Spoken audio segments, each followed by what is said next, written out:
The Arthropods of ARK Survival Evolved. Arguably one of the most strange and diverse groups of creatures out there in the survival game. Ranging from creatures that make excellent travel mounts, such as the Bloodstalker, to little creatures such as the Trilobite and Eurypterid that offer high-quality material when you harvest them. All the way to outright masters of multi-purpose and versatility, such as the Mantis. With all that in mind and the release of the new Rhyniognatha, which one reigns supreme? What's up, survivors? My name is Glowcat and welcome to the top 10 arthropods in ARK Survival Evolved. If you enjoy what you see, don't forget to leave a like and subscribe. And now, let's get on to the list.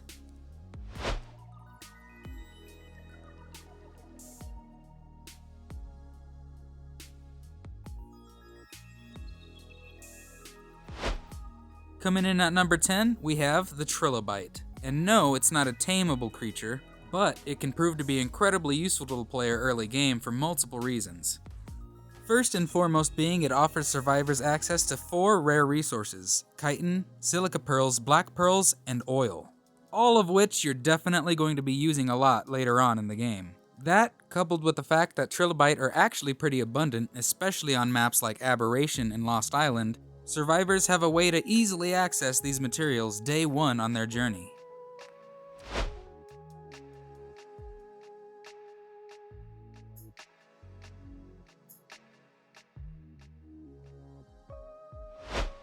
Though it doesn't shine as much in a combat situation as, say, some of the other entries on this list, combat isn't exactly what makes the dung beetle useful to the player. And, as the name suggests, these things like, you guessed it, dung. And more specifically, they like your dung. That's right, survivors, the preferred kibble for the dung beetle is actually human feces. Once you've got a couple of pieces of human, funny business, you'll be able to tame up your very own dung beetle. Once all that's said and done, you're going to want to get this little guy in a cryopod or carry him home straight away, as they're not very strong in a combat situation. Once you get your brand new dung beetle home safe and sound, that's when it could begin its real work for you. All you're going to need to do is set it to wandering and fill its inventory with dino droppings. You see, because once the dung beetle is tamed, it'll be able to turn the dino droppings that you give it into fertilizer and oil. 2 incredibly important resources you're definitely going to be using later on, mid to late game in your journey, survivors. And that earns its spot on the list.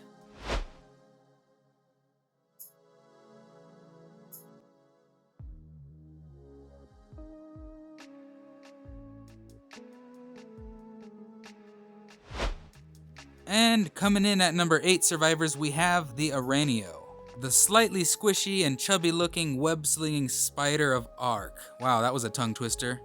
Do not let this thing's size fool you though. Wild Araneo have been the bane of my existence plenty of times while I was trying to run caves on foot.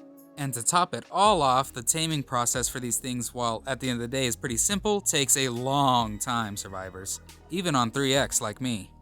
If you manage to find the time and patience to tame yourself your very own Araneo, survivors, you'll find they'll benefit you in a couple of different ways. One of them being that it's the first creature on this list that's actually rideable, though it is pretty slow. The other big benefit being its secondary ability, slowing down enemies via webs. Though the Araneo is a bit more on the squishier side compared to the other rideable creatures on this list, because of how easy it is to find a decent saddle for these guys and their ability to slow down other creatures, it earns a spot on this list.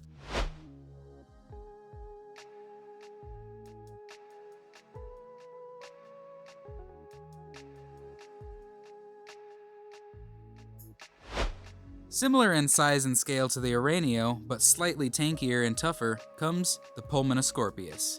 A group of angry Pulmonoscorpius coming out of nowhere has been the death of many players, survivors. And while it doesn't have any long-ranged abilities like the Araneo's webs, it does boast a couple of more abilities that I think sets it apart from the Araneo for the better. One of them clearly being their ability to tranquilize anything it hits. With the Pulmonoscorpius tranquilizing effect in mind, survivors, it's easy to come up with some pretty fun ways you can use this creature to your benefit, including using them as possible taming mounts. The idea becomes even more viable considering we've been able to breed Pulmonoscorpius for some time now. And, compared to the Araneo, Pulmonoscorpius taming is actually incredibly easy, being just a simple knockout tame. Simply find yourself a good scorpion to trank up and give it some regular kibble. Just be careful not to get tranked yourself. Once tamed, survivors, you'll be able to use your new scorpion's tranquilizing ability to your advantage on pretty much anything you see fit. And while it doesn't boast as much boss potential as some of the other entries you'll see on this list, the Pulmonoscorpius does excel at being a general guard mount around the base, making the Pulmonoscorpius a prime candidate to bolster anyone's defenses early on in the game.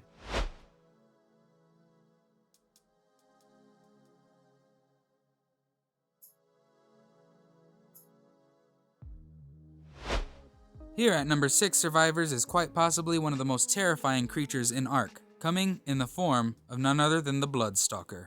The Bloodstalker has one of, if not the most unique taming method out of all of the other creatures on this list, involving the collection of hundreds of blood packs and, of course, sacrificing your hard-earned tames.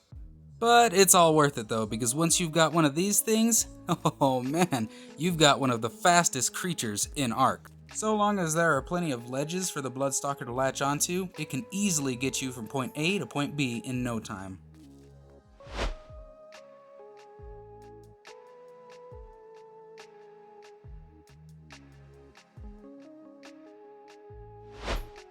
I can't even begin to explain to you just how important it is, survivors, to have multiple beehives at base. And while there are other ways to collect honey faster than having a bunch of honeybees around, it's incredibly nice to have a constant supply at home base waiting for you to collect. Able to be passively tamed with the use of simple kibble or even raw mutton, survivors, getting yourselves a couple of these giant bees is no hard task at all, especially on the Genesis Part 2 DLC.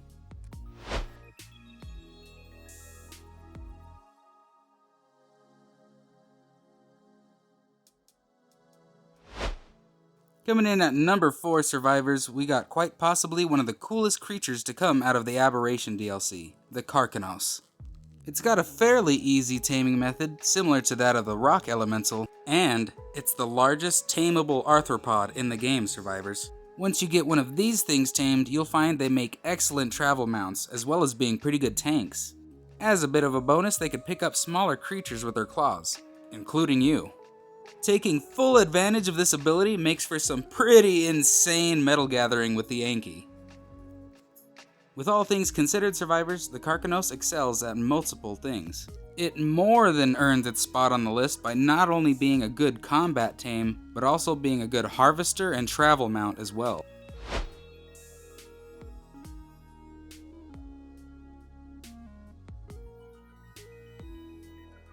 And here I was thinking the Bloodstalker looked terrifying. Look at this piece of work. If there's one creature in ARK you should never fight with a melee weapon, it's the Arthropluera, for multiple reasons. For one, they reverse a percentage of the melee damage they receive back onto the attacker, similar to the Kentro. As if that wasn't bad enough, these things can also absolutely devastate your armor from long range. The good news is, these things hold true even when they're in your army, and it's easy to find a decent saddle for them. Though the Arthropluera shines a lot more in PvP situations than PvE ones, it still makes a pretty cool mount to have around the base. And it looks pretty cool too. Once, you get past the creepiness.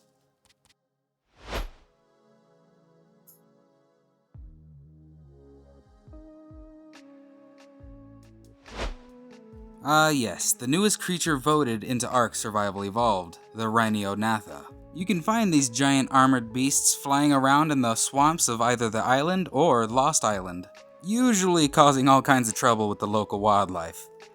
Getting yourself your very own Rhyniognatha, survivors, is very similar to getting yourself a Reaper, but there's two notable differences you should be aware of.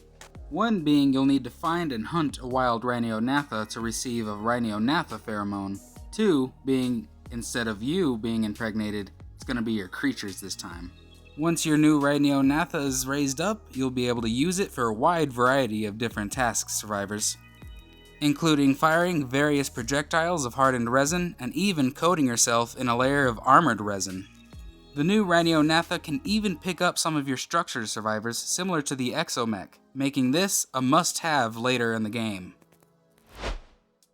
Before we reach our number 1 arthropod, survivors, here are a few honorable mentions.